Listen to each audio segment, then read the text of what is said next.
So good evening, everyone, and welcome to the series of webinars that we are starting from today. We'll have one webinar on the fourth Saturday of every month, except for this one, which is the third Saturday. So our topic for today is neurocritical care. And the topic chosen today was by one of our experts, Dr. Suresh Ramasubban. He is a senior consultant in Apollo Hospital, Kolkata, and he's recently done his American board certification in neurocritical care. And he has chosen the topic of monitoring in neuro-intensive care unit. So I would like you to start first and tell us, why did you choose this as a topic for the webinar? Thank you, Gunjan. I hope I'm audible and welcome all. So I think because most of us practice, and I think I like the definition which when I did my neurocritical care, they said, what is the definition of a specialist? A specialist is one who can interpret his own imaging, diagnostics, and data. So I think that's a good that's a good definition of a specialist. And we realize that we hardly get too much data in the ICU in a neuro-intensive care unit. And I think if you look at the practices, I would call it a lot of institution is Ayurvedic or alternative medicine, neurocritical care is what is practiced. So I think it's a good look at seeing what kind of monitoring we do, because neurocritical care is guided by neurologists, neurosurgeons as far as treatment is concerned. What we help in a lot of ways monitoring, and what we do across the country and what is the latest in this field of neuromonitoring is what piqued my interest, and I said, let me put it as a topic. So that's what the idea was, and uh, I think that's something which is we want to discuss and debate as to what exactly people practice across the country. Thank you so much, sir, for choosing this topic. So to begin the webinar, our first speaker is Dr. Nikhilesh Jain. He is a director and operational head of Department of Critical Care Services at CHL Hospitals, Indore. He has a special interest in neurocritical care and has over 20 years of experience. The topic is multimodal and auto-regulation monitoring in neuro-intensive care unit.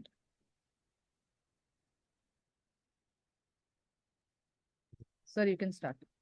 Yeah.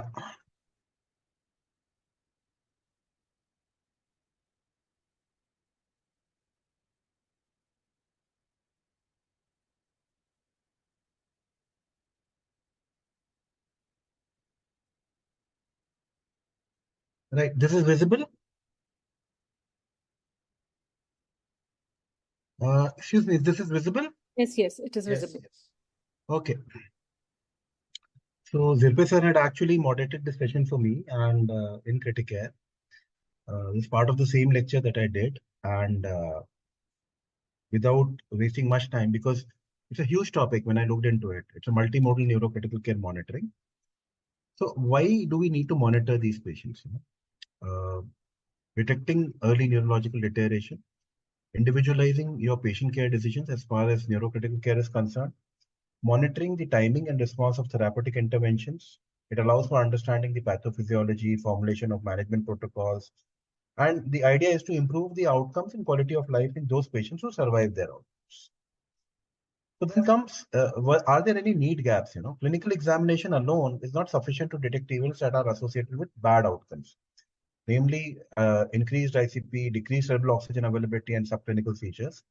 And many of the treatments that are used in the TBI management may further confound the clinical examination, such as use of analgesics, some amount of sedation, sometimes pharmacologic paralysis. It also obviates the need for neurologic wake-up test, popularly referred to as. And it also, it is also important in preventing the secondary brain injury. So what does it mean? Now, this is just a pictorial representation of various modalities which are available. I'm very sure that none of us would be actually doing it in current context in this way. In fact, most of us probably would be practicing intracranial pressure. Some of us would be actually doing TCD, and a few of us may be doing nurse. So when we move away this standardized one-size-fits-all treatment strategies, we want to do individualized precision medicine when we practice monitoring. The idea is to integrate and interpret the high dimensionality of signals, and whether this will lead to improved patient outcomes or not still remains a matter of debate. There are potential limitations of each modality, And integrating unimodal signals in multiple signal monitoring models is what compounds our problems when we talk in interpreting these values. So we should know some basic concepts in terms of pressure-volume relationship. So increase in any one component of intracranial system has to be accompanied by an equivalent volumetric reduction in another constituent to maintain homeostasis. That is what is called as the classical Monro-Kelly doctrine. Disproportionate increases in volume are associated with poor compliance, and relatively small shifts in intercerebral volume can actually lead to large differences in the intracranial pressure. Now, when we look at it,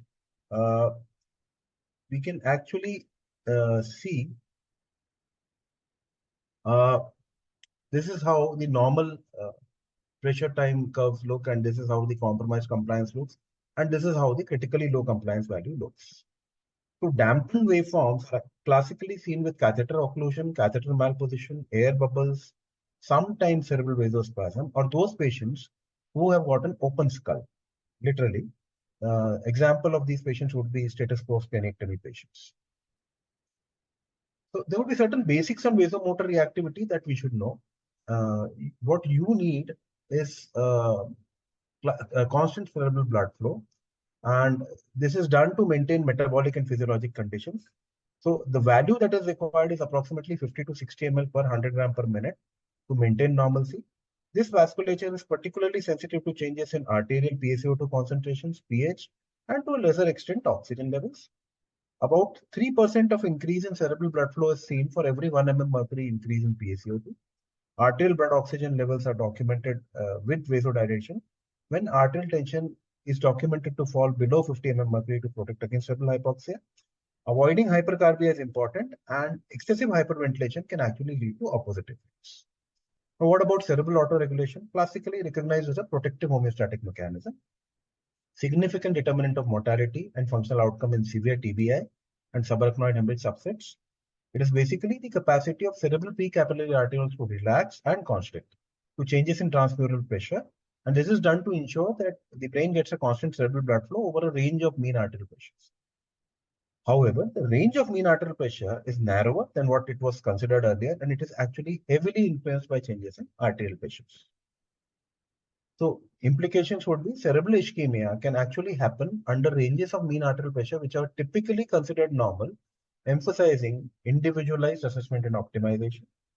You can do intermittent evaluation, which is done with PET, some xenon CT studies, and transcranial Dopplers earlier. From that, now continuous techniques are taking over, monitoring the same. ICP elevations are directly related to poor outcomes. Intraventricular catheters and parenchymal monitors are classically used. Usually they monitor global ICP, but a pressure differential based on tip position can be documented for unilateral lesions. It's a level 2B indication for all with GCS 328 and abnormal CTs by the Brain Trauma Foundation, and normal CT, but they meet at least two of the three following criteria. That is, age more than 40, unilateral or bilateral motor posturing, or systolic BP less than 90 mm mercury. As this is intended to be an academic session, I would divert everybody to something called as a Synapse ICU study, which documented better outcomes. But the problem happened was that they used a threshold of 20 to 25 in year 2000. They used a threshold of less than or equal to 20 in 2007, which was further modified to less than 20 mm mercury in 2016 guidelines. So my problems with the data is this has been ever changing. And there was a best strip trial which complicated issues further, which said that probably nothing happens in this. So pressure dose model is supposed to perform better. And using ICP as a dichotomous parameter with values below a particular threshold regarded as safe and those above is probably an erroneous assumption. So actually the vulnerability to intracranial pressure related injury largely depends on your cerebral autoregulation status. What about cerebral perfusion pressure? It is expressed as MAP, that is the mean arterial pressure minus the intracranial pressure. It reflects the driving pressure for brain parenchyma. Usual threshold is between 60 to 70 mm of mercury, and ideal range of individualized cerebral perfusion pressure appears to be quite variable and highly dependent on cerebral autoregulation status. How do you delineate cerebral autoregulation? There's something called as the pressure reactivity index, which is a moving Pearson's correlation, and it expresses relation between the slow wave changes in the ICP in response to alterations in the mean arterial pressure or cerebral perfusion pressure where positive values will denote impaired autoregulation and negative will suggest intact cerebrovascular reactivity. It has got prognostic importance in TBI. Again, thresholds used are plus 0.05 to plus 0.25 for outcome and mortality. If you've got an elevated pressure reactivity index, it correlates with impaired cerebral metabolism and energy utilization. Continued mapping as a function of ICP fluctuations has been used to assign individual intracranial pressure thresholds. And you plot both of them, that is your pressure reactivity index against the cerebral perfusion pressure. It allows for determination of what should be your optimal CPP or CPP opt. That is what it's called. There's a cogitate study which has been done to show that. And TBI, that is a traumatic brain injury patients with a median cerebral perfusion pressure that more closely approximates CPP opt is being found or documented to have improved oxygenation, more favorable markers of cerebral energy metabolism, and probably better clinical outcomes. So again, my problems with the data. Pressure reactivity index requires exhausted intracranial compliance to visualize changes in ICP. And there are inconclusive results in patients who lack significant mass effect or with highly compliant cranial compartments. That is, patients who are old age patients or patients who are status post hemicraniectomy. Then again, there's an inability to characterize heterogeneous patterns. It requires high frequency signal processing and less precision with low resolution for this. So when we look at principles for cerebral oxygen monitoring, derangements in cerebral blood flow and oxidative metabolism contribute to secondary brain injury. PET studies have actually shown regional microvascular collapse, which leads to decreased diffusion capacity and ischemia in those areas which have damage and those which appear structurally normal on imaging. Magnitude and duration of hypoxia correlates with bad outcomes and increased mortality. Now, jugular venous oxygen saturation, SJVO2, it measures balance between the global cerebral blood flow and the CMI RO2, as well as the brain tissue oxygen partial pressure, which is referred to as PBTO2, which provides information regarding cerebral blood flow in addition to oxygen diffusion and the delivery. Brain to oxygen partial pressure, it reflects the cerebral blood flow in addition to oxygen delivery, diffusion, and consumption. Normal values classically referred to as 23 to 35 mm mercury, though when less than 15 to 20 mm mercury and less than 10 mm mercury, they are considered to delineate moderate and severe hypoxia. You can have regional variations depending on where your monitor is placed. You had a boost 2 trial which actually recommended placement within 2 cm of cortical surface in least trauma affected frontal lobes. Confirmation can be done by imaging or either FiO2 or map challenge can be utilized. Certain specific low values are frequent following acute brain injury. They are influenced by variables such as increased ICP and suboptimal CPP, leading to impaired cerebral blood flow. Autoregulation plays a significant role and hypoxia is more common when perfusion pressure falls below the pressure reactivity index, which is derived CPP opt. If it is unresponsive to increasing FiO2, then other variables such as hemoglobin levels, temperature, brain edema, and ICP come into play. Try to maintain a minimum PaO2 of more than 90 and SpO2 of more than 94 to 98%. Now, there's a term called as brain oxygen ratio, that is a ratio of PbTO2 to PaO2, which assists in recognizing altered cerebral physiology, even in the setting of normal PbTO2 because of overtreatment with FiO2. So can we combine this with ICP? It is the second most commonly used invasive neuromonitoring modality after ICP, and the two together are the most widely published combinations. They have been widely evaluated in both TBI and subarachnoid hemorrhage. You have boost 2 trial results to favor that, and you have upcoming trials such as boost 3, Bonanza, and OxyTC, along with CBIC guidelines, which were published in Intensive Care 2020 as well as 2021. So brain tissue oxygen reactivity index. So relationship between PbTO2 and changes in CPP, which is termed as ORX. It is a moving linear correlation coefficient. Negative values and those near zero are considered intact, while disturbed autoregulation is assumed as the value approaches +1. There's very poor correlation between the two indices, and in absence of a clear threshold for prognosticating outcomes or ability to determine your CPP opt, which is based on brain tissue oxygen reactivity index. What about TCD? Non-invasive neuromonitoring to examine the cerebral arteries. What you're looking at is the cerebral blood flow velocity and directionality that is determined by the degree of Doppler shift created by the moving column of RBCs through a proximal cerebral vasculature.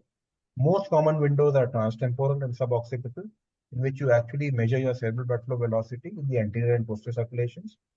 It is unable to account for vessel diameter, but mean flow velocity is very sensitive to corresponding alterations in vessel caliber.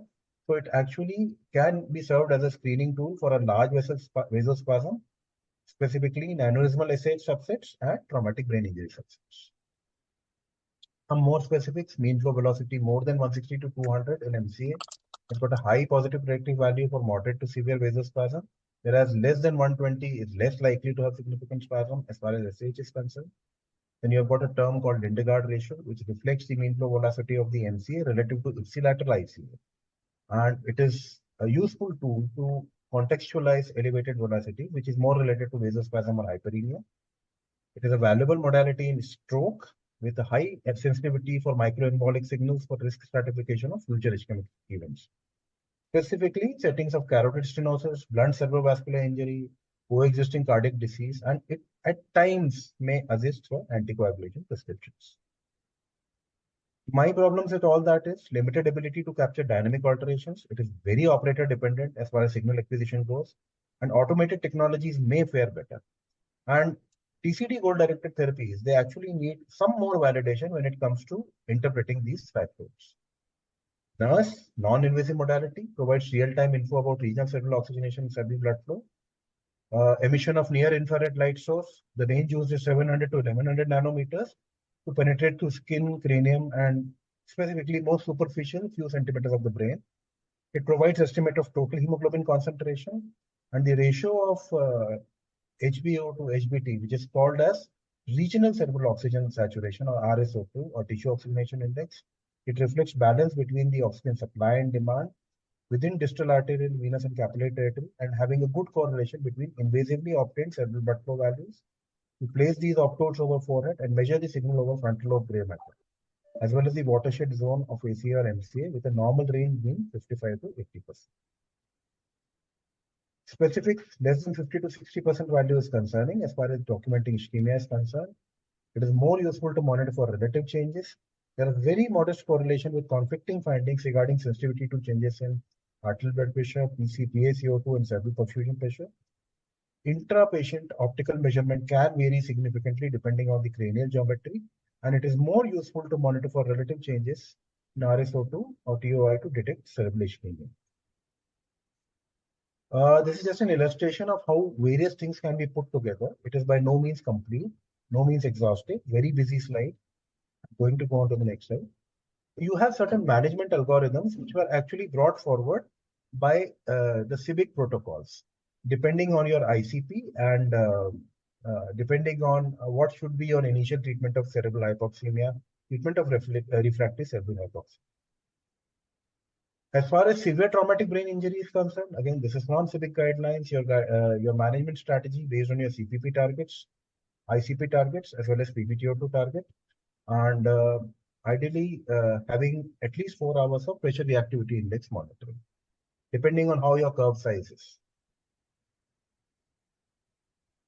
To conclude, definitely it adds tremendous amount of data pertaining to neurologic function, but sadly, it is yet to demonstrate very clearly improved patient outcomes. Uncertainties will actually exist about their ability to change and guide clinical decisions.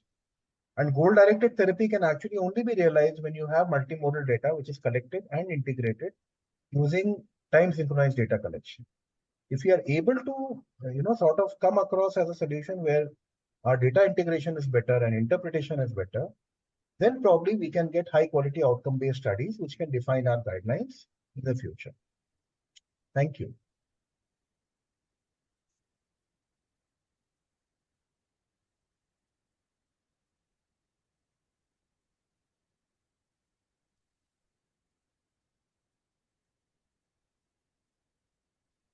Yeah, am I audible? Yes, Yes, yes, yes. absolutely. Yes, thank you, Dr. Jain. Yeah, the next topic, good evening all. Next topic of the discussion is regarding respiratory monitoring in the neurointensive care unit. By our speaker is Dr. Pratima Ramchandran. So it's my privilege to introduce Dr. Pratima Ramchandran, who is a highly qualified senior consultant and coordinator of the critical care unit at Apollo Specialty Hospital, Chennai. Dr. Ramchandran has been specialized interest in the neurocritical care, critical care nephrology, and simulation. She actively contributed to the medical education and training as a faculty member and has been a part of various workshops and conferences. So in the next, it's over to you, ma'am.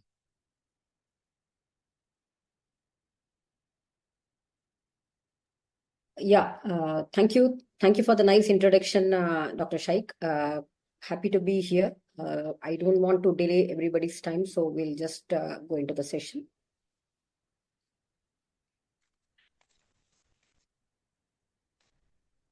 Hope my slides are visible.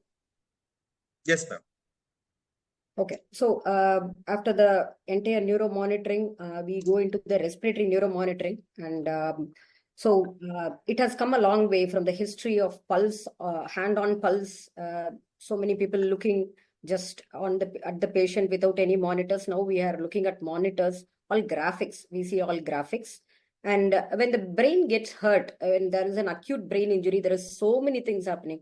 Inside the cells, there is a lot of edema, there is a lot of pressure inside, the blood flow is really impaired, and this reduces the oxygen, and there can be more inflammation and neurodegeneration. It happens in hours, days, and keeps progressing. And we know about primary and secondary brain injury. So as history goes, it's long back, like 1871, Brown-Sequard first describes interaction between the brain and the lungs, and particularly in TBI patients, there are situations where there are pulmonary edema reported after neurotrauma. 1969, Simons et al. Has reported this. In 1976, there is the explosion theory, which was introduced to explain the neurogenic pulmonary edema. So this goes on. From there on, there have been a lot of studies, and there have been a lot of findings. What is brain doing to the lung? There is a double hit model. We will be talking about it in the next few slides. So there is a first hit and there is a second hit, and it causes an increased mortality. So after acute brain injury, so many things happen, particularly to the respiratory centers. What happens is they get dysregulated. There is an impaired respiratory drive. Peripheral chemoreceptors, they have an increased response to the oxygen, carbon dioxide, and the pH changes. So lung function is compromised by all these biochemical, mechanical, and the respiratory input. There are atelectasis. There are situations in which atelectasis causes decreased oxygen also. And patients, particularly in our neuro unit, they have decreased consciousness. They do not have a good airway protection, and aspiration pneumonitis is very common. So what happens? What is the double hit model? So brain gets the first hit. There is a big catecholamine storm, and the cerebral and systemic inflammatory response goes on. There is an increased pulmonary vascular hydrostatic pressure. The lung capillary permeability increases, and now we can see that the lung is getting all the pressure, all the irritation, and slowly it takes into second hit. And before that, there is a lot of edema, and the bronchoalveolar inflammation starts rising. When there are infections on this, and there are more inflammatory mediators produced, there is ARDS. So this is what happens. And we also ventilate a lot of patients, and ventilator-induced lung injury is also seen. So what happens? Brain to lung. Brain hurts the lung in certain ways, like neurogenic pulmonary edema, ARDS, ventilator-associated pneumonia. This all happens because of there are more catecholamines started from the brain. From the lung to the brain, there can be cerebral hypoxia. Hypoxia, lung hurts the brain back with hypoxia, and there can be intracranial hypertension. So all these things come into play. So what do we monitor? What do we look at, or what is our main purposes of looking into these is keep the brain happy with adequate oxygen. We are giving oxygen. Is it going to the brain? That is what is more important. So systemic, we look into carbon dioxide. It is not only the oxygen, it is the carbon dioxide removal as well. We'll be talking about the importance in a few slides. So carbon dioxide, we see the EtCO2, PaCO2 from the blood gas, oxygen, PaO2, pulse oximeter is there. We see, look at the chest movements. We have an inspection, palpation, percussion, auscultation, everything is going on. On ventilated patients, we have tidal volume PEEP, and of course our new hero ultrasound always comes, and it is very fashionable to use this. And specific to the brain, what do we see is brain oxygen tension, NIRS, SDVO2, all these things we look into. So various aspects of monitoring. It is not one thing we do, but we look at the driving pressure, we look at the blood flow, oxygen delivery, metabolism, CNS function, everything. These are various aspects of the neuromonitoring from simple to complex. And what we are going to look into more is the oxygen tension of the brain. So changes in neuro ICU, challenges in neuro ICU. What do we do? In neuro ICU, we have patients who have multiple respiratory patterns. They are hurt. Their brain is hurt at different levels. So we can see a lot of different patterns of respiration as seen in the slide. There can be Cheyne-Stokes respiration. There can be hyperventilation, apneosis, ataxic breathing, and sometimes the patient goes for a respiratory arrest. So varied respiratory patterns. Oxygen, what are our targets? What does the evidence say? So we target 150 to 200 millimeter of mercury, which gives a good neurological outcome. If we go above that, we have seen and evidence has shown hyperoxia causes poor functional outcomes. Hypoxia, hyperoxia, both are harmful. So a target-based oxygen PaO2 is needed. PaCO2, of course, we always look into the EtCO2 and the PaCO2 in neuro ICUs. When there is an increased ICP, we hyperventilate. What happens to the arteries or arterioles is like a cascade. So the ability of the resistance arterioles to dilate or contract in response to the changes of PaCO2 happens when the endothelium reacts to the changes in the pH of the perivascular space. So what happens is there is a release of mediators, nitric oxide, potassium, calcium, which all causes vasodilatation, and they regulate the vascular smooth muscle tone. And this ability particularly happens when the oxygen, PaCO2, carbon dioxide, is between 20 to 60 millimeter mercury. And this restriction causes this graph to be a sigmoid function. So this is what happens. There is vasoconstriction below that. And when it goes more than 60, there is vasodilatation. We can see that in the graph. So what happens when we hyperventilate the patient? Hypocapnia has transient effects on the cerebellar arterial reactivity. Why? Because the buffer mechanisms get activated and H+, which is more acid, just gets into the cell. There is interchange of the bicarb by chlorine. The renal compensation starts in 6 hours. It starts trying to bring the acidity down. And when they hyperventilate, hypocapnia is acutely stopped, and an acute accumulation of proton occurs in the brain tissue. Suddenly, there is rebound hyperemia with intracranial hypertension. And so this causes rebound and ischemia if we overdo it. So we have to be very, very careful about what range of carbon dioxide we keep and how much extent we have to hyperventilate the patient. And as per the neuropathology advices in traumatic brain injury, what do we do is that we look into a very strict low-range PaCO2 and PEEP targets. In subarachnoid hemorrhage in the early phases, and if there is a EVD present there, we don't much worry about the PaCO2. But in a delayed cerebral ischemia phase, we always look into the spontaneous ventilation with very broader PaCO2 target. And in our patients, we cannot forget about the other GBS, myasthenia gravis, and cervical spine injury patients where they have the pump problem and the neuromuscular weakness is there. So they have very small, fast breaths, small volumes, fast breaths where we need to monitor the CO2 properly. And we have a very important decision to take whether to intubate or not. And post-operative patients, whether to extubate, when should we wean off? So all these things happen, it makes our neuro ICU busy. So mechanically ventilated, positive pressure is given to the patient, but NIV is mostly when the patients are in a very low GCS, we do not prefer NIV or non-invasive ventilation. We do invasive mechanical ventilation so that there is better airway protection. So we decide to intubate the patient and we look into the respiratory parameters. There is definitely a difference when there is a non-ARDS lung. We maintain the tidal volume at 7 to 9 ml per kg. And we will discuss about the ARDS in the next slide. And here almost it is same except for the PaCO2 target where we maintain a little bit lower PaCO2 target like 32 to 38 when there is a high ICP. And we do not recommend prone ventilation or lung recruitment in non-ARDS patients. Absolutely, it's not much needed. And particularly when there is a high ICP, we care more about the brain when the lung is able to maintain its pressure. But when the pressure is very high, if there is ARDS in the lung and with a normal ICP, it is a little bit easier or a little bit relaxed. But we have to always target. We have to target what diving pressure is given. How can we alter the PEEP or titrate the PEEP? And PaCO2 permissive hypercapnia is allowed when with caution when there is a normal ICP, and it is contraindicated when there is a high ICP. So here there is this new fashionable ultrasound coming into place. This is a very interesting article which I went through, and it is really amazing. Due to the interest of time, I'm not going into smaller bits of this because it as itself will be a separate session, can be a separate session.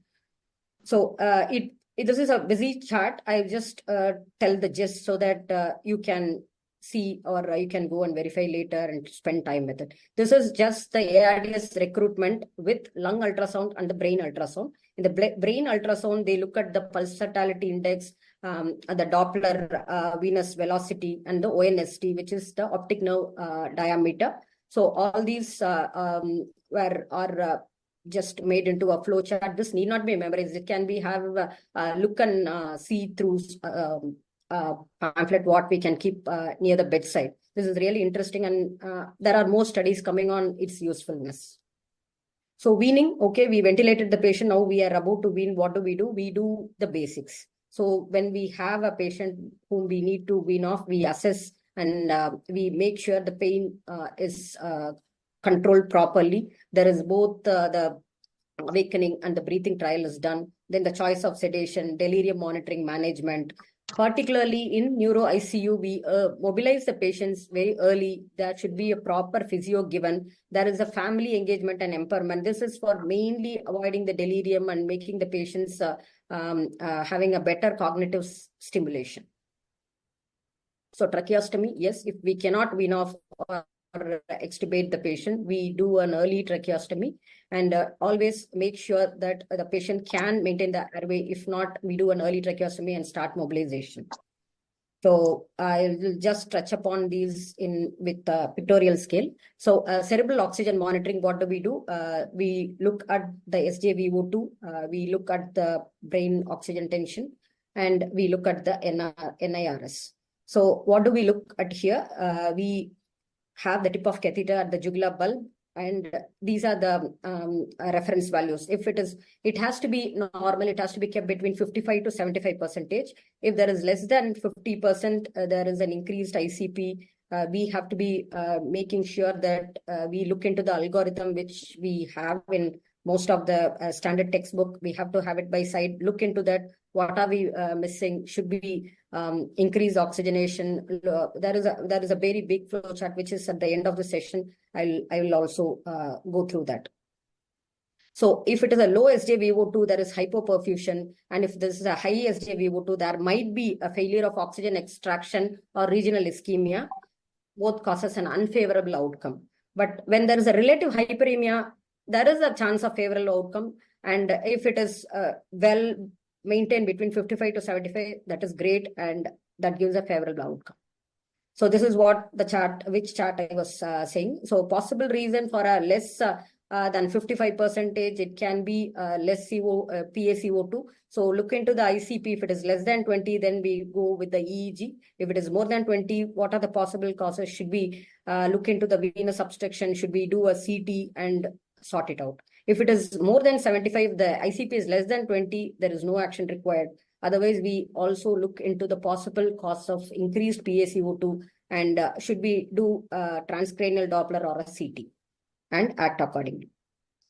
So intraparenchymal monitors, these are the fiber optic and microchip transducers. The transducers are getting smaller and smaller and minimally invasive. So brain tissue oxygen monitoring, we do with this type of bowls which we can insert inside. It indicates balance between the regional oxygen supply and cellular oxygen consumption. So there is a fine catheter which is inserted into the brain tissue, and it is kept during the surgery under direct vision in the ICU or in the operation theater. So we have a normal value of 25 to 35. And if it is less than 15 to 20, there is a compromised cerebral perfusion. which is worth treating. And if it is less than 10 to 15, then it is going to be irreversible damage happening. So we need to be looking into what's wrong and should we increase the oxygenation at some point, and why the brain is not getting perfused. So this is one of the catheters, the PtO2 measurement with or without brain temperature. So as we look into the picture, we can see that the oxygen across the semipermeable membrane is reduced by the gold polographic cathode, which changes and which the flow of electric current is directly proportional to the oxygen concentration, which is measured. So this is how it looks. The bolt is placed. We look into the regional or a focal place where the oxygen concentration can be monitored. So next is the near infrared spectroscopy. It is more non-invasive. It looks more like a pulse oximeter and a Lambert-Beer law. It works with that. And it estimates the oxygenation of regional tissue by transcutaneous measurement of the cerebral cortex. So clinical uses, it provides an early diagnosis of global ischemia, and it is useful to guide interventional therapies like hyperventilation therapy, fluid management, optimize CPP, oxygenation, barbiturate-induced cerebral metabolic suppression. So there are more equipments, there are more types with a lot of numerical values. You just have to stick it to the patient's forehead and you get the numbers, and the codes represent where you have stuck and the focal oxygen tension. So this is the whole neuro monitoring, and this is what I had been telling. So once there is a cerebral circulation, if it is a bilateral reduction, then we look into whether there is if there is a one-side reduction of oxygen saturation, then we look into the position of the head. If it is a bilateral, then we look into the mean arterial pressure, systemic saturation, and what happened to the PaCO2, is it normal? Or look into the hemoglobin and the cardiac and the hemodynamic variables. So there are a lot of things which needs to be done, which needs to be looking into the neuroprotective feature. This helps a very focused plan and focused management of how we deal with the oxygenation of the brain. So to summarize, in neuro ICU, there are specific challenges, respiratory problems, and lung-brain interactions. Optimal delivery of mechanical ventilation has not been studied extensively in this setting. And whatever studies have already been done, if there are patients with a high ICP, they always or almost always are in the exclusion criteria. So in random control trials, we do not see much of evidence than very small subgroups, and the evidence is scarce. We need new evidence, and more studies are required. And I think it is all coming up in a few years to see. Thank you.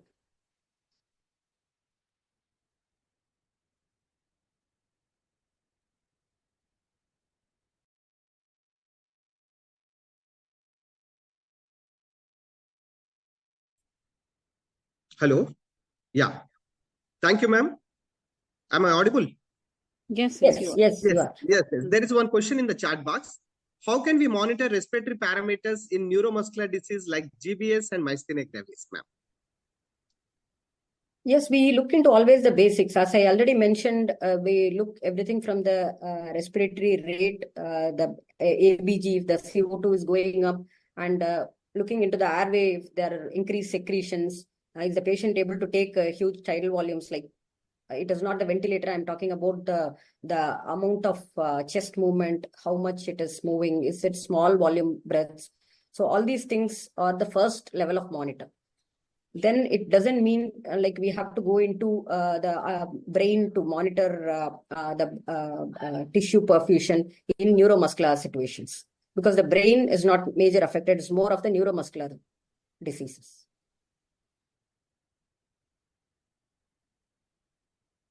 Can add to that, Suresh, if I can add to that, I think the question can be, I think probably the person who asked the question is implying what do we do? So the monitoring that we tend to advise is, as you rightly said, is clinical monitoring. Abdominal paradox is a very important sign of impending respiratory failure.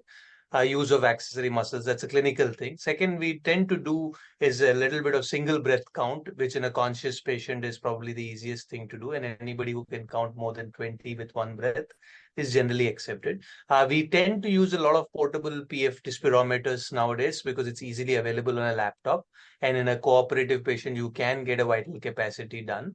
But yes, it's not a usual practice, but that's something which we tend to do. And the vital capacity rules for intubation as well as for extubation, the 20, 40, 60 rules are there in neuromuscular disease for respiratory monitoring, which we do. But yeah, I think eventually it's clinical. A lot of it is single breath counts is what is most commonly done in the neuro-intensive care across India, and vital capacity measurement with a spirometry. And if you're on a ventilator, vital capacity can be kind of guessed by the trigger ability to trigger can be found out by increasing the trigger pressure and seeing how much somebody can do it. So those are something which is bedside done. But yes, spirometer, bedside portable spirometers are now easily available and can get a vital capacity for you. So that's if that answers the question, Dr. Pasha. Yeah, thank you, sir. Yeah, we'll move on to the next topic, our panel discussion. Our topic of panel discussion is neuromonitoring feasible in India? How we do it in our units? Our moderator is Dr. Vasudha Singhal, ma'am. She is a senior consultant from the Department of Neuroanesthesiology and Critical Care from Medanta, Gurgaon. Her area of expertise is neurocritical care and stroke, and she is a founder member of Society of Critical Care, and she is a co-editor of specialized neurocritical care books. Yeah, it's over to you, ma'am. Thank you. Thank you so much. And I hope I'm audible. Am I? Yes, ma'am. It's okay. All right. Thank you so much for a kind introduction. And we heard a lot from the experts regarding the neuromonitoring, the multimodal neuromonitoring. And then Pratima helped us with all the respiratory monitoring, the oxygenation systems and everything. Now we are going to discuss the practical aspect of what all we heard, because I know it would be really theoretical for all of you to hear and assimilate. Right. Before we begin the discussion, I would like to introduce the edited panel. So we have with us Dr. Kapil Zirpe. Everybody knows Zirpe sir. He has been the past president of ISCCM of SNCC, presently the chair of the Asia Pacific region for the NCS as well. Sir is the director and head of the neurotrauma ICU at Ruby Hall Clinic, Pune. We have with us Dr. Ravindra Ghawat, who is the director of the critical care medicine unit at the Jupiter Hospital, Thane, Mumbai. We have Dr. Charu Mahajan, who is the additional professor at All India Institute of Medical Sciences, New Delhi, at the Department of Neuroanesthesiology and Neurocritical Care. And we have with us Dr. M.N. Sivakumar. He is the head of the critical care medicine unit at the Royal Care Super Speciality Hospital at Coimbatore. So welcome all the panelists, and we would quickly go on to our discussion, what we want to discuss today. So Pratima showed a slide where she mentioned that we have gone a long way from our hands on the pulse. I vouch for this, because during our training days, this was the only monitoring available to us, hands on your pulse. So Nadi Yoga was what was in. To the multimodal monitoring modalities that Dr. Nikhilaj just talked about, so many of them. But the classical neuromonitoring that still stays with us, with most of us at most of the units in the Indian scenario, is the clinical evaluation. So we always instruct our nurses to keep a watch on the GCS, on the pupillary asymmetry, on the motor power. So the gold standard for all the ICUs all over the country remains clinical evaluation. And to this, what acts as an adjunct, a reliable adjunct, is the neuroimaging. So whenever a patient deteriorates, his GCS falls, or there is a pupillary asymmetry, we immediately order for an imaging, for a non-contrast CT scan, to look for any kind of bleed or increase in mass effect or a midline shift, where we can intervene as fast as possible. Now, my question to the expert today, Dr. Suresh, some part of it he has answered. Clinical neuromonitoring plus neuroimaging, is it not enough? And why do we exactly need other modalities of neuromonitoring? I think clinical imaging plus neuroimaging is like what we say, like let's put it for any intensive care unit. Clinical monitoring plus that particular, say if it's cardio CCU, is it enough? Do we need a Swan-Ganz in a CTVS unit?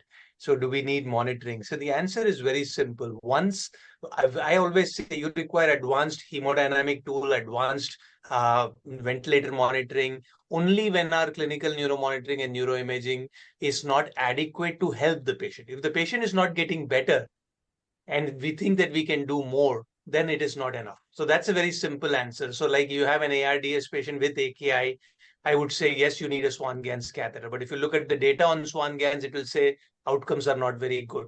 So similarly, if you look at data of traumatic brain injury, GCS hanging between 6 to 8, and patient not getting better with your conservative treatment with neuroimaging every day, you're taking down the patient for a CT scan. Is it, and the patient's, we are hopeful on this young patient with a traumatic brain injury. Is it enough? Then the answer is no. And the answer is yes, we need to do more. So I think finding out the right patient and finding out whether the response to clinical neuromonitoring and neuroimaging is adequate. If not adequate and patient's response is not matching, yes, we need to have other modalities of neuromonitoring. It's as simple as that for any monitoring, and no monitoring tool can ever be shown to improve outcomes. That's why. True. And regarding the next question, the other modalities, Dr. Nikhilesh has discussed a lot of them. I would just touch upon it. We measure the driving pressures with the help of ICP. We measure the blood flows with the help of transcranial Dopplers. We measure oxygenation with the help of SGBO2 and IRS, PBTO2, metabolism with the help of microdialysis, and the overall CNS function with the help of EEG. Now, coming on to each individual neuromonitoring device, and is it feasible in India? And how do we do it in our units? My first question is directed to Dr. Kapil Zirpe, sir. Sir, ICP monitoring, what is your experience regarding ICP monitoring? And do you think that it really helps in clinical decision-making in patients with acute brain injury? Yeah, Vasudha, rightly, everyone mentioned that still the GCS is the gold standard and still the pupillary reactions are the routine way of diagnosing the raised ICP and the neurodeterioration, but they have a lot of limitations. There are a lot of limitations for the clinical examination because most of the patients are either sedated or they are with the intermittent sedation. And there is a lot of variation. In the morning, somebody junior will see, in the afternoon, some senior will see. So there is a subjective variation. These limitations have push us for the better monitoring. So no way we can replace the basics of the monitoring. But yes, definitely the ICP monitoring has a role in those severely traumatic brain injuries or where the ICP is raised in other non-traumatic diseases. Now, question is how accurate it is. If you see the invasive versus non-invasive, invasive is a more accurate, highly accurate, but they are with the complication associated. Like there are two ways you can put the transparenchymal probe, what Pratima has shown us the various this thing, or interventricular drain.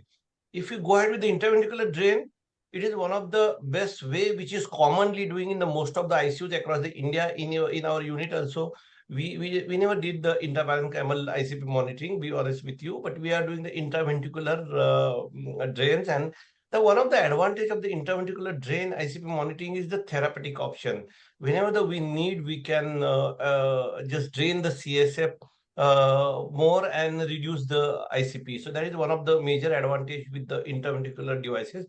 But one of the major disadvantages is the infection.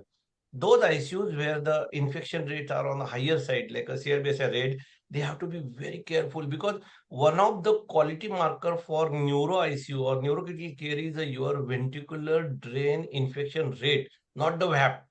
Please, VAP is not quality marker for the neurocritical care ICUs. Your ventricular drain infection rates are the quality markers. So there are advantage and disadvantage, but the gold standard is invasive ICP monitoring. It's a real time. One of the major advantages, it's a real time ICP monitoring. So you can offer them the osmotherapy, you can go ahead with the decompression required, you can go ahead with the extra CSF drainage. And that's how it has its own place. There is no replacement for the invasive ICP monitoring, though there are so many non-invasive ICP monitoring devices are now in practice, but they are not real time. Your invasive ICP monitoring is real time, and one need to select your patient as per the facilities available at your center. and complication rate and expertise. Like honestly, we need a lot of neurosurgeon backup. Neurosurgeon need to be very cooperative for putting this thing. But we though neurointensivists nowadays can go ahead, but that needs the your administrative supports. That's what I would like to see. So yes, ICP monitoring is wherever they indicated, like whatever the indications Nikhil has already explained. It is a gold standard. It is highly accurate. It is a real-time monitoring device, and it gives you the about the pressure changes in brain. So, but what about the young patients who have a tight brain following TBI, lots of cerebral edema, very difficult to insert an EVD in these patients? Again, I told you, Naki, generally these patients go for the decompressive surgeries, and after the decompressive surgeries, I don't think there is a question of the brain edema and this thing. And then during the after the decompression, they can very well come up with the ventricular drains. And it is not only the ICP monitoring; it is going to help you for the CSF drainage. And if you see the tier 1 approach for the management of ICP, the CSF drainage. So it is not only monitoring, it is going to help you regarding your management of ICP. And there is no way we cannot avoid that. And non-invasive techniques are not gold standard. They are just supportive or adjuvant, or you can club with the invasive therapy whenever the indication is over. But still, it's a gold standard in management of the ICP. True. So is it feasible in the Indian scenario? Very much feasible. We can all get the EVDs inserted. So Dr. Nikhilesh talked about auto-regulation and pressure reactivity measurements for measuring auto-regulation in ICP monitoring. What is your take on this? Does it still seem to be a far-fetched objective in the Indian scenario? Yes. It is just at present in our dreams, we can say it is our dream. One need to understand what is the pressure reactivity index. If you don't mind, can you put that slide to for the better understanding? If you see, up till now we are talking, and still we are talking that the ICP is the gold standard, CPP is the gold standard. But we need to see that along with the ICP and CPP, we need to see the auto-regulation, whether it is achieved during those things. So if you see carefully in this, your ICP is less than 20, your CPP is 50 to 70. It is as per the Brain Trauma Foundation guideline. But if you see the PR index, that is pressure reactive index, is +1. What is mean by that? That means there is a auto-regulation is not proper. There is a dysregulation of the blood supply flow, and that indicates the your poor oxygen tension. There is a oxygen tissue oxygenation is low. So even if your CPP is as per the Traumatic Brain Foundation guidelines, even your ICP is within normal range, there may be still there is a auto-regulation is hampered in that particular part of the brain, which can be you can picked up by the oxygen tension in the brain. So what you need to do, you just need to increase the CPP to the 90 to 100. And what they did, they just next 10 minutes, they just given a noradrenaline, increase the CPP, and look at your pressure index drop down to the -1, and your oxygen improved in the brain. So what they claim, it is intercanal monitoring. It's an advanced intercanal monitoring introduced by the Cambridge, and at present it is still in a evolving stage. Whatever Brain Trauma Foundation says, the ideal CPP is 50 to 70, but ideally the CPP should be the 90 to achieve the proper auto-regulation. And that is what the U-shaped curve that always indicates the nadir of the Yusuf said, though, your target should be the 90 CPP in a certain group of the patients if your PR index is not achieved. And that may give you the assurance of the blood flow auto-regulation. And that will improve. But one of the major drawback of this pressure reactivity index is it indicates the global ischemia, it indicates the global dysregulation. It is not the heterogeneous. So it is still there are clinical trials need to understand it. But yes, this might be the future. And if it is available, it will give us a much more confidence in managing those raised ICP younger individuals who are salvageable, and we can save the brain tissues. But this is one of the upcoming thing. At least we should know that is the pressure reactivity index, and it is related with your CPP. Your target of the CPP should be 90, not the 15, 70 in each and every patient wherever it is needed, and that's what the PR index. We can talk like for 30 minutes on auto-regulation. Yeah, that's completely different topic. So I just want to add one more point. Yeah, yeah. Although it's a distant dream to have PRX in our centers, India doesn't have. In fact, it's not licensed for use. All these derived parameters are not licensed for use, and they're used only for the research purposes. So it's still a distant dream before we Yes, can yes. start using this pressure activity indexes. True. No, but this concept is good. So we should not get secured, or we should not relax that your ICP and CPP are under control. That means your brain blood flow is auto-regulation is a normal, not necessarily. There is still there is a possibility that your brain is still having the dysregulated blood flow, and you need to work on your CPP. So 50-70 is not a gold standard what it suggests, but again, it requires a lot of clinical trials. I agree with you. Thank you. Era of precision medicine, so we have to individualize things depending upon cerebral autoregulation. We also have the non-invasive monitoring techniques of measuring autoregulation. So Dr. Nikhilesh talked about oxygen reactivity with NIRS. There is velocity index with TCDs and all of that. Still a far-fledged dream. We quickly move on to our next monitoring modality, and that is non-invasive ICP monitoring. Dr. Zilpe was talking about them. The two most common ones that we know of is the optic nerve sheath diameter with the help of the normal ultrasound machine that we have, and we also have the pupillometer that has come up in a big way these days, very much feasible in the ICUs. I direct my questions to Dr. Ravindra Ghavat now. Dr. Ghavat, are you there? Yeah. Dr. Ghavat, I just want to ask you, have you found a suitable alternative for ICP monitoring in resource limited settings with the help of these non-invasive ICP monitoring devices? So there is no doubt that the intraventricular drain and the monitoring, invasive monitoring, is the gold standard, and all the modalities, whether they are non-invasive or invasive, have been compared with the intraventricular drain and the ICP monitored by the intraventricular drain, with an advantage, of course, of draining the CSF whenever it is required, and continuous monitoring which can be done. But there are some methods of non-invasive which probably can, like, in an acute kidney injury or even hemodynamics monitoring. CVP was a gold standard before, when other modalities were not available. The IVC collapsibility index with the sonography has really, taken where you don't have to put an invasive device to monitor or to drain, with its own complications like infection, sir mentioned, even bleeding and so on. So there are few modalities like the ONSD or the TCDs. Of course, the TCD cannot be done very frequently, but ONSD is something which can be done, even the pupillometry, which can be done reasonably well at the bedside, and it is very easy to use. You can train your residents. The only thing is, its sensitivity and specificity. The sensitivity is around about 90%, 95% in the meta-analysis, and specificity ranges around 85%, 80 to 90%, around 80 to 86%.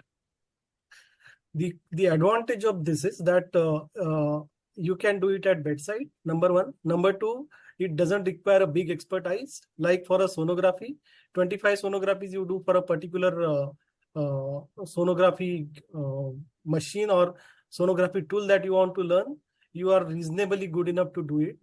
For ONSD, even 10 is good enough. You can train your registrars, you can even train your nurses to do ONSD, and it has a reasonable correlation with the ICP. And what it would probably help us in is to guide your therapy, and apart from that, avoiding multiple CT scans and MRI scans, and would not ship the patient for the MRI and CT scans frequently. So that is one more advantage that you can have with the ONSD, and it's an extremely easy tool, and it doesn't take time. And like compared to TCD, where you probably require an expertise and it is time consuming, ONSD is, it's like a 10-second or 30-second job that you can, 30 seconds to 1 minute you can measure it. So with the expert hands, even TCD is the same. All right. Anyways, any personal experiences on the use of pupillometer? So we have been traditionally monitoring pupillary sizes and clinical monitoring. And of course, the EVD or the intraventricular drain is the standard one that has been used for many years in our hospital and in our unit. But recently, yes, ONSD is like something. One of my DNB student is doing a thesis on comparison of ONSD with the invasive monitoring, and whether the ICP measured by both are equally matching, and what is the correlation. Pupillometry, not yet, we are not using it, except that the right reflex we are using as of now, but not the pupillometer specific, the diameter of the pupils and so on, and the distance. So probably pupillometry is coming up in a big way. It would soon be available in most of the ICUs across the country. Very, very helpful, handy. The nurses use it for serial monitoring. It helps you to prognosticate with the help of the NPI index that they have. So if you have a lower NPI index, less than 3 neurogenic pupillary index, so you know that your patient is going down. So these are much feasible options, cheaper, bedside, non-invasive. All of these help you. They are adjuncts to what you can do with invasive monitoring as such. Now, coming on next to the blood flow measurements with the help of transcranial Doppler. So, Charu, I direct these questions to you because you're working at a premier institute like AIIMS New Delhi, where TCD measurements are a routine. I mean, we do it left, right, and center in your unit. Yeah, Vasudha, we have been fortunate enough to have all the advanced neuro monitors at our place. I know. But while when this webinar was planned, the question itself that what's the feasibility of neuro monitoring in India? So I really think that I am fortunate enough, but this might not be the scenario in rural areas or within the country. There are many regions where the basic services are not there, basic investigations are not available. So we have to keep everyone in mind. Yeah. Right. So TCD is being used in most of the corporates these days at the neuro centers, at tertiary care centers. So what I wanted to ask is, we are underusing this modality, I believe, because we just use TCDs to detect vasospasm in SAH. Do you feel the same? I mean, would you like to stress upon the other benefits or the other uses that TCD might help an intensivist as such? Definitely. I would like to emphasize that we need to raise much more awareness about this point of care cranial ultrasound. So I'll not talk just about the TCD, but let's talk about the point of care ultrasound. So even if in some centers you don't have the proper TCD machine, you can use a simple ultrasound machine that is available at your center for neuromonitoring. So how do we do it? We can monitor 2D imaging and see for the anatomy of the intracranial structures. We can detect any presence of hematoma, the hydrocephalus. Then you can shift to Doppler, and then you can monitor the cerebral blood flow velocities. And with the same machine, then you can even do the ONSD. So here comes the role of the point of care neuro ultrasound. Now coming to if you have a proper TCD machine at your place, so I agree with you that most of the people know only about the vasospasm, but I would like to say that it's a good modality for monitoring your raised ICP. So you see the PI, although PI is non-specific, but along with the other non-invasive monitors, it increases its sensitivity. It has a good role to see the effect of the treatment of thrombolysis in post-stroke patients. You can diagnose it is an ancillary test for confirming the brain death. So it has many uses. It can diagnose the hyperemia. You have to differentiate between the vasospasm and the hyperemia, which may occur post-carotid stenting. So it has multiple uses. And definitely, again, if we are not having the pressure reactivity index, we can well measure the autoregulation, the dynamic and the static, if you have a TCD machine at your place. And it is very easy to do it once you get the hang of it. So it's our responsibility to raise the awareness and to teach the intensivist and to teach our residents to how to use the transcranial Doppler at our centers. I can vouch for it. There is a whole day workshop on cranial ultrasound these days. And I believe all those of you who are interested in learning neuromonitoring more with the help of a simple ultrasound machine, that is the workshop for you. We move on to the next set of monitors, cerebral oxygenation monitors. Dr. Pratima talked about them, the LICOX, the NIRS, the jugular venous oximetry. I would like to reiterate that we do not have the PBTO2 monitoring still in India. My questions are directed to Dr. Sivakumar. Sivakumar, sir, how important do you feel they are to be included in our routine practice, these cerebral oxygenation monitors? Do you think they really help you with management, or or still a long way to go? Vasudha, I think they are important as a part of multimodal monitoring. Having said that, I think like any other monitors like hemodynamic or respiratory, it has got its own pitfalls, complications, advantages, disadvantages. So you need to be aware of these factors and you need to choose what you're likely to measure and what tool will be appropriate. And in an Indian context, at this point of time, you need to take cost, complications, particularly infectious complications, and whether it translates into better clinical outcomes. So these things has to be taken into consideration when you decide this monitor. So with these factors, I'm a bit skeptical at this point of time as far as the cerebral oxygenation monitors are concerned. All right, sir. Regarding the individual monitors, do you have any experience of using all of these jugular venous oximetry? I remember jugular venous oximetry being extensively used in PGI Chandigarh for one of the thesis for one of the candidates. Is it widespread across the country? I mean, is it going good for the neurointensivists without using these monitors, do you feel? I mean, oxygenation as such is a very important part which should be used as an adjunct to ICP monitoring if we want to see the effect. Dr. Zirpe showed us a very good diagram where he said that although the CPP and this ICP would appear normal, but then oxygenation was greatly hampered because the autoregulation was impaired. So actually, frankly speaking, cerebral oxygenation is a very good tool which should be used as an adjunct. But the popularity of these monitors is not too much. I mean, we don't usually use them in our ICUs as such. What is your take on that? Definitely, it is feasible, but not very extensively used, particularly jugular venous oximetry. After the initial enthusiasm, I think not many of the ICUs are using it. So we did use it during your anesthesia days as a part, as you said, as a part of thesis. But after that, we are not very much using it in the ICU. Though we know the physiological rationale, that there are a lot of pitfalls, like probably it is more reflective of your global oxygenation problem. It is invasive and probably it does not reflect your posterior circulation. There are a lot of other pitfalls with regard to jugular venous oximetry. But after the initial enthusiasm, I would say that the usage has gone down. Though there are some specific indications, like probably you can look at your cerebral perfusion. You can use it as a guide to therapeutic hyperventilation, which is not routinely done at this point of time. And the Brain Trauma Foundation, they're given a class level 3 recommendation for using it in a trauma setting. And again, I'm a bit doubtful because a lot of these patients have a bit of arteriovenous shunting, which could make this validity of this tool difficult. So there is not much of use, and probably very few ICUs are using it, as far as I know. Regarding the non-invasive technique, NIRS, I mean, this is easy. This can be easily put on, stuck on your scalp.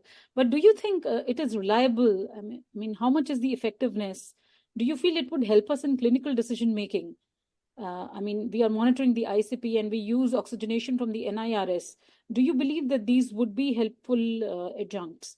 Yeah, it could be an adjuvant. As you said, it could be an adjuvant. We can't entirely based on it, but if you have other monitors as well, and this could be used as an adjuvant, there are specific advantages because it is non-invasive, it is not very expensive, and it is in real time. And probably apart from brain, you can look at other somatic tissues as well.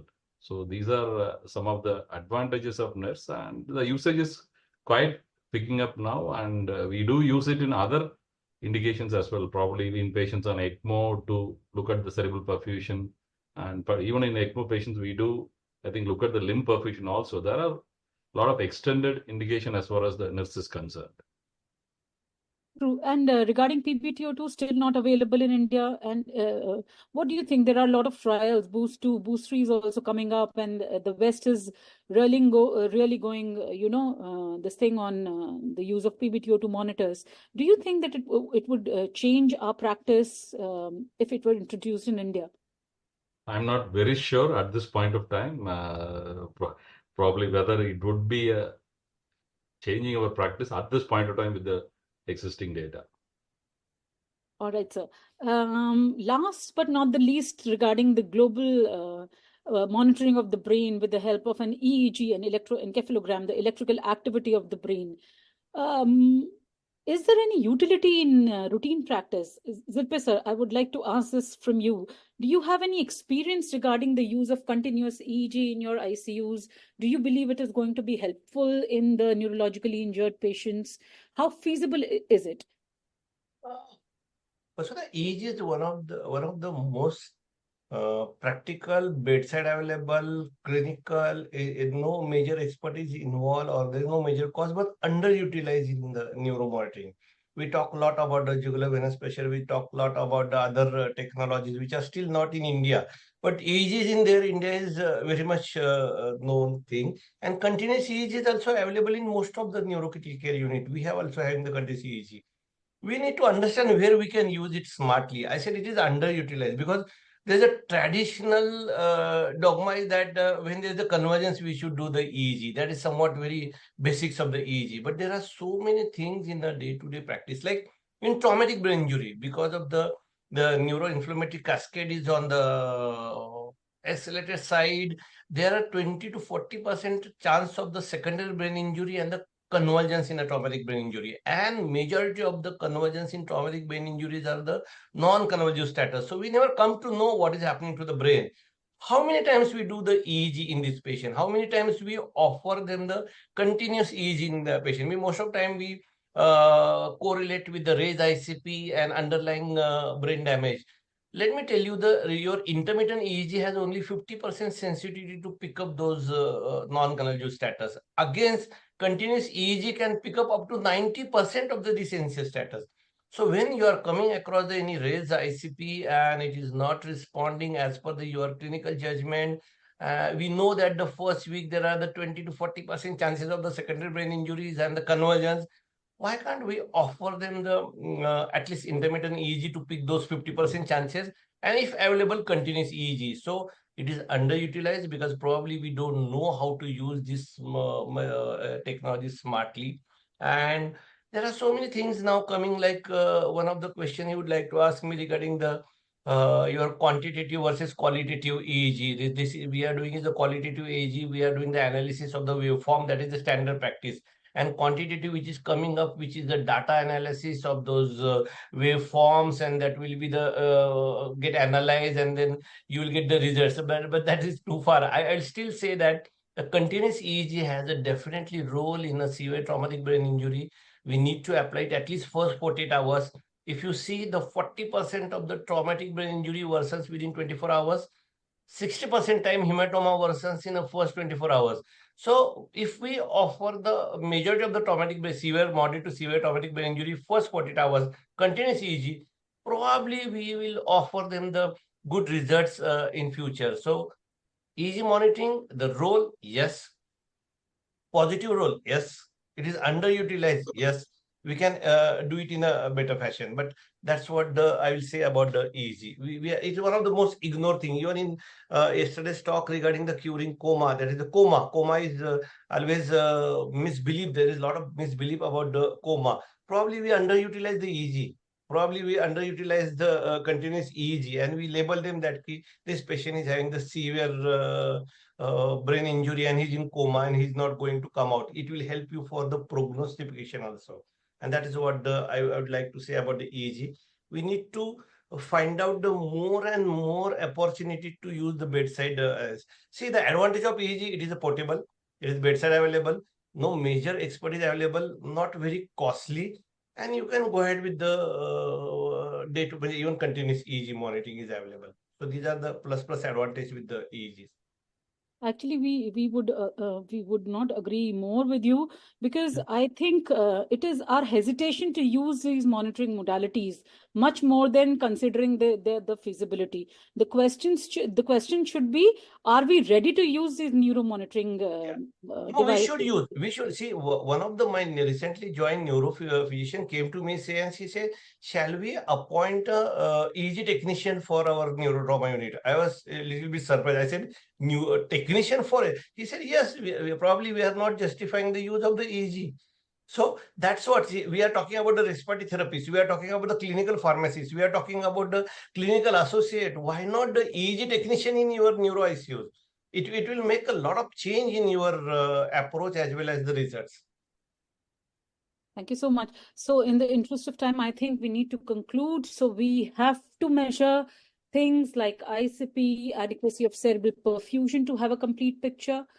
The question that does it help you more beyond the clinical monitoring and the neuroimaging? The answer is yes, because you recognize the problem right at the root when it has not occurred. It helps you to detect the at-risk brain. The clinical findings happen when the brain injury has occurred, actually. Multimodal monitoring helps us to prevent these injuries, these secondary events. So guiding targeted therapy to optimize cerebral perfusion and oxygenation, providing early warning of impending brain ischemia is the greatest advantage of neuromonitoring. I would like to thank all my panelists, Dr. Zirpe, Dr. Ghawat, Dr. Charu, Dr. Sivakumar. Thank you so much for being with us. My concluding remarks would be, do what you can with what you have and where you are. Thank you so much. Over to you, Gunjan.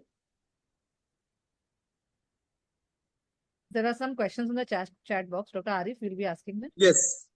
Yeah. Yes, ma'am. The first question, what is the troubleshooting protocol for a blocked DVD? Block DVD, sir. Dr. Zirpe. Yes. Very practical question. We all of us know the invasive blood pressure monitoring. The devices is same. When you suspect the block in EVD, how you will pick it up? First thing, what are this thing? First thing, look at your flow. If there is a flow of the CSF in your tubings, or there is no flow. Second thing, look at the waveform, whether they are dampened. The dampened waveforms will indicate that your flow is obstructed. Okay, so first thing, you should know how to pick up those block EVDs, like a dampening of your waveforms, or just look at the tubings where there is a flow is there, it is drip is coming through the flow.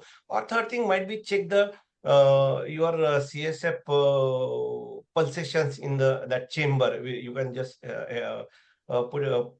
put it above the head and just check whether it is pulsation. If there is no flow, or if there is no dampen this thing, that means probably your EVD is blocked. So what you need to do, you just go stepwise there. The commonest thing, what is the commonest thing? Just look at whether it is king, or whether it is someone has wrongly placed the clamp, or there is a obstruction to the tubing. So macroscopically look at the tubings, whether they are kink or they are obstructed. Okay, they are not kink, they are obstructed, then just lower down your CSF drain tubing. So what will happen then? What will happen if it is lower down and the CSF flow starts with the specific gravity? Probably you are coming back to normal. In spite of that, suppose there is no flow, and there is your waveform is dampening. Just raise the that chamber, CSF draining chamber, and just look at whether there is a CSF pulsations are there or not. Still there is no pulsation. Now next step you have to check the flow. So take the 2 ml or 5 ml of the normal saline and flush it, or you can flush it to the that closed circuit and just clear the small blockage or debris and all these things. Okay, in spite of that, it is not getting clear. So next step, you have to drain now. After flushing also it is not clear, then 5 cc you just try to drain it. And the last, in spite of that, all these things are not happening and not changing, you need to go back to the imaging. Just check whether your EVD is in place, whether EVD is misplaced, or it is coming out. There are so many things you can check with the final series. So it is very practical and bedside things. You can go stepwise, pick up those things, correct that thing, and go for this thing. And please maintain the sterility during entire exercise of when you are checking all these kinks and blocks and everything. Yeah, thank you, sir. Another question is, though GCS is the gold standard, yes, though GCS is the gold standard of clinical neuromonitoring, still there is a wide variation in what a noxious stimuli is, thus increasing the intraoperative variability, even though Glasgow has standardized the noxious stimuli. So I think everybody should remember what a noxious stimulation is. For eliciting the GCS, your noxious stimulation should be central and not peripheral. We've seen clinicians, pressing on the finger to elicit the GCS, which is not the right technique. The right technique is to have a central painful stimulation. The central painful stimulation can be a sternal rub, it can be a supraorbital ridge pressure. All of these are even a trapezius pinch. All of these are central noxious stimulation. So please remember to give a central noxious stimulation to the patient. What else does he want to ask? Yeah, that's. Yeah. Yeah. So the other one is, how reliable is TCCD, pulsatile index, in raised ICP compared to optic nerve sheath diameter? So any comparisons, Charu? Okay, Yes. regarding the TCCD PI, I mentioned that the PI can be raised in several other conditions. ICP is just one of them. So PI is raised in if the patient has raised ICP or if there is small vessel disease. It is also affected by your blood pressure, your CO2. So it alone PI, it becomes non-specific. So you have to see the patient in total. And if you compare both the techniques, there was a systematic review published last year or 2 years back, which compared the non-invasive means of ICP measurement, the TCD, the ONSD, the MRI measured ONSD. So amongst all those modalities, TCD was the closest, which had the highest sensitivity and the highest negative predictive value. So if the TCD shows that patient is not having raised PI, so we can rely. It has a high negative predictive value that the patient is not having raised ICP. But you have to see the patient in total, not alone. Another thing, again, I mentioned, if you have an ultrasound machine at your place, I believe you have it. So you do a quick ONSD, correlate both the things. So in presence of raised ONSD and along with raised PI, you can be sure that the patient has features of raised ICP. So that's a double way. That's the way to use multimodal monitoring. Do whatever you have, use whatever you have. So again, the point of stress is it is called multimodal monitoring. No single neuromonitor is reliable. You cannot say that I'll use ONSD only and not PI. It has to be a multimodal monitoring. We have to take help of all the monitoring devices that are available to us and collate the data. Yeah, thank you, ma'am. Another one of our colleagues asked that how to make ourselves more friendly with the TCD. I find it very tedious and time consuming. Any personal hacks, please? So you attend a CN3C course, get a hack of it, learn how to do it, and then you practice. The practice is what we have done, and that is how we have learned. So ultimately, you need to practice it. Yeah. ONSD Another request is ONSD is more simpler, and you can definitely do it at bedside. Yes, but there is inter-individual difference also in ONSD. So it's better if you use a multimodal approach for using these modalities. Sure. Another colleague First of all, what is important is that you should have people who can actually interpret these data. Yes. Whether you get it from the ONSD or the TCDs or even the ICPs. If we are talking about a continuous monitoring, there should be people. That's why there is an importance of having a separate neuro-intensive care unit, where you can train people to actually interpret data, analyze, and then act. Yeah. So it should be our goal to raise awareness and train people as much as possible. I just started off saying that the whole definition of a specialist is somebody who can really read his own data. So you cannot call yourself a specialist if you can't read your own data. So I think that's how I did the beginning of this, the whole session. So I think, Ravindra, you put it rightly that obviously data in the hands of a wrong person will be interpreted wrongly and will not make sense. So absolutely, yes. Acquisition of data is a skill that we like you to learn in training. And interpretation is a skill that you hone as you become a practitioner. True. Very well said. Yeah. Another one is, good evening to all. Its class is very nice and in detail. But as a nurse, what should I monitor in neuro patient? Pupilometer. Start with the pupilometer. Yes. The best technique for a nurse. You can always help your physicians if you do your clinical examination well. Yes. And these devices come later. As a nurse, you should be versed with your clinical. Yeah. Another last question is, intermittent EEGs to be done how frequently in a day? 12 to 24 hours. 12 to 24 hours. No, I think the data on that, I think a lot of people do it. So what is it? So I'll tell you, intermittent EEG that is done normally in a medical ICU when you call for a coma patient or somebody who's a suspected status is a 15-minute EEG. So I think first is that this short intermittent EEG is obviously the duration of the initial EEG itself should be minimum 30 minutes. So that's a bare minimum that even if you don't have a continuous, you are asking for an EEG should be there. How often? So if you're really suspecting status, non-convulsive status, then it should be at least an hour of observation if you can do it, and you should at least do it every 4 hours to get an idea where this is the least Indian jugaad of trying to get a continuous EEG. So this is what the topic was for what is the Indian jugaad for this? The Indian jugaad is as much during the awake hours, you do a 30 minutes EEG for at least every 2 to 4 hours to pick up a continuous EEG. Because the problem with continuous EEG with a portable laptop attached to a patient is no neurologist has the time to sift through the data. So therefore, continuous quantitative analysis is what is the best way. So I shouldn't use a trade name in an open webinar. Cerebel is the one which is very popular across the world. It's basically much more nurse friendly and much more easier for the nurses to monitor than this thing. Otherwise, to go through huge amount of data and to say whether an EEG meets a definition of a spike in wave pattern or what it is impossible to assess in a long continuous data. At 30 minutes is the best window where a good neurophysician or a neurointensive has a time to concentrate and then look at it. So I think eventually if you're looking at long-term EEG, it has to be quantitative. Yeah. So we are having another couple of questions. Can I get more details about the cranial ultrasound workshop, please? So the next is scheduled for SNCC 2024 in Mumbai from on the 22nd of September this year. So nice. The another one. Yeah, last question is TBI with septic shock. The problem is chasing the mean arterial pressure due to low diastolic blood pressure. What is your take on it? Sir, what is your take on it? Sir?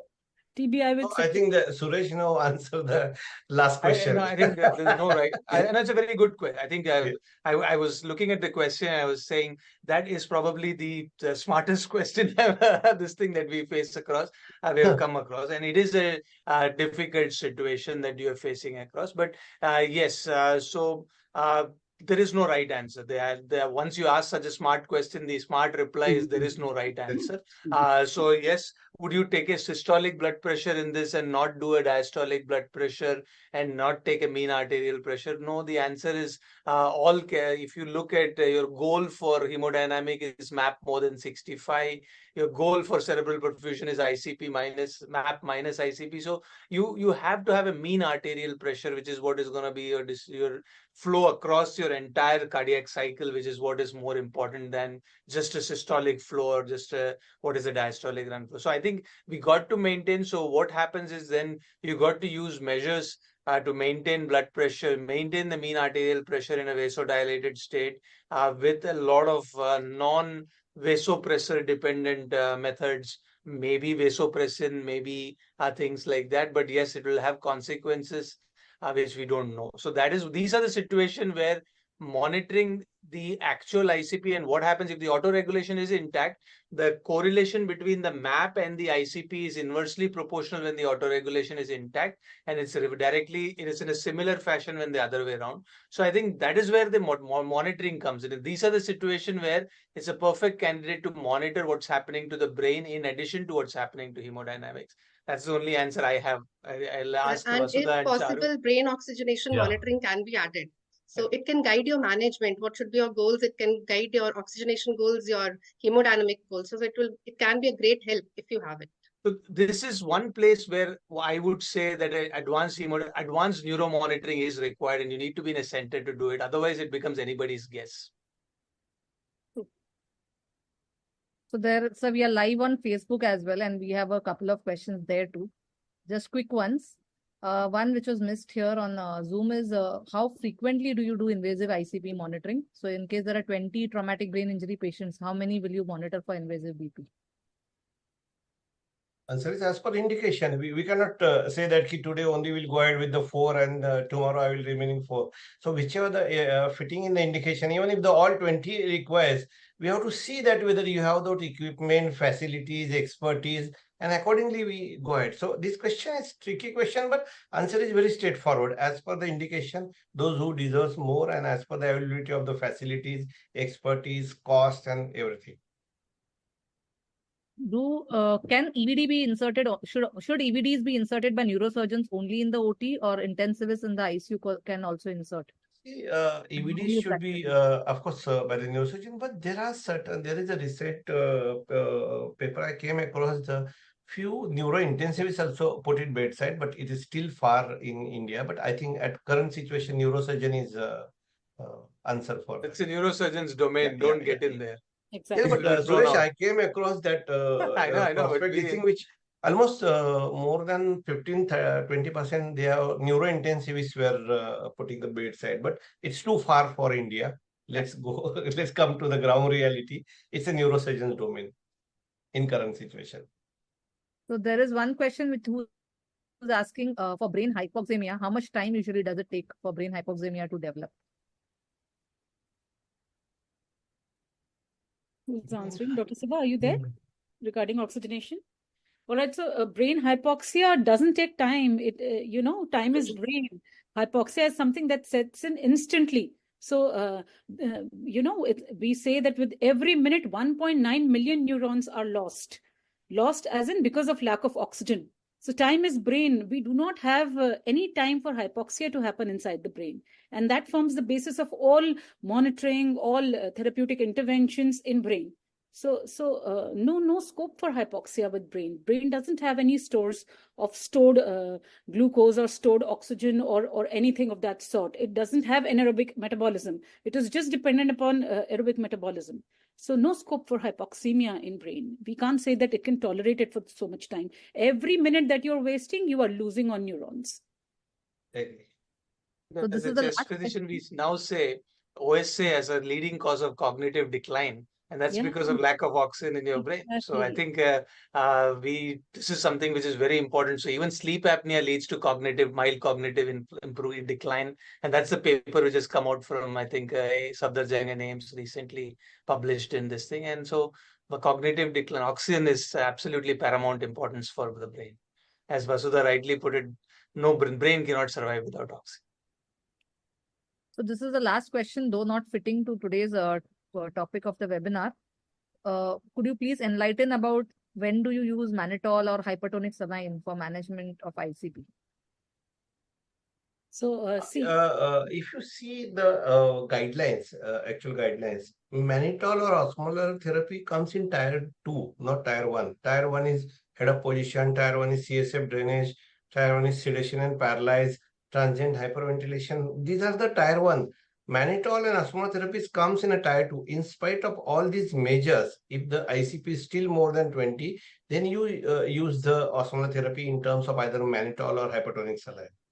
And then if it is not working still, then in tier 3, you can go for the decompressive surgery and all these things. So as per the guidelines, it comes in a tier 2, not the tier 1 this thing.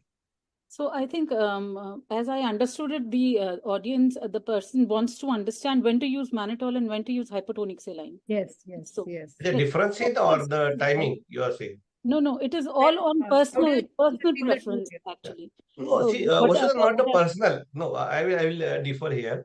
If you see the evidence, mannitol has only long history. Hardly class 1 evidences in favor of the mannitol. Mannitol requires the osmolar gap as well as the urine or serum osmolarity to monitor. We never monitor in our practice.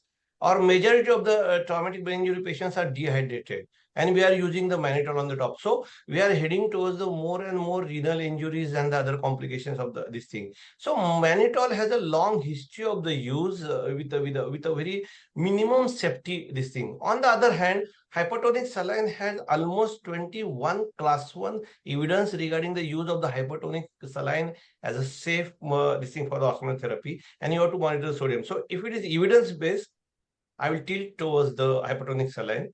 If it is towards the my experience and the long history and the what we used to do without any monitoring, what most of the times that's what we practice, is then mannitol, because mannitol is easy, cheap, easily available. Yeah, you can directly infuse, and 6 hourly, 8 hourly has no meaning for giving the mannitol. We are majority time we are harming the patients because we never monitor. I am doubtful how many ICUs measure the osmolar gap and the serum osmolarity before going the next dose of the this thing. So evidence is in favor of the hypertonic saline in current situation. So also if the patient is hemodynamically unstable, if the blood pressure is little on the lower side, so instead of mannitol, go for hypertonic saline. So that's a better indication at which point hypertonic saline is preferred. Yeah. So any experience with the Patients with compressed acute kidney spectral? injury. Yes. Sorry, you want to add Patients with something? acute kidney injury, probably their 3% hypertonic saline would be better than mannitol. Yes. So any experience with compressed spectral assays compared to EEG? So what he is talking about is quantitative EEG actually. Quantitative EEG these days is not very popular in the Indian ICUs per se, but then coming up in a big way. Personally speaking, I don't have a personal experience on quantitative EEG if any of the experts have. No, we don't have. Honestly, we don't have that. None of us have gotten experience with that. Mm-hmm. Maybe it will be in India by the next webinar when we have on neuro monitoring. Is it going to be But, that far? but I know teleneurologists in Ahmedabad who do teleneurology for the US are monitoring there from the Ahmedabad, and a lot of people, a lot of American board neurologists in India are doing the monitoring for this thing. So I know a couple of people in Ahmedabad who are doing it for US. So they might be involved in the next this thing to get their views on what they're doing for the. They are neurologists. They are not neurocritical care, but. Okay. Thank you so much. Thank you. We have overshot the time, but it was really informative, and thank you for coming over on a Saturday evening. Thank you all speakers and panelists, and of course our expert who decided on this topic, which could get so many views. So many people joined us today, despite being a Saturday and despite IPL, I guess, which is going on. Thank you so much. Thank you. Thank you, everyone.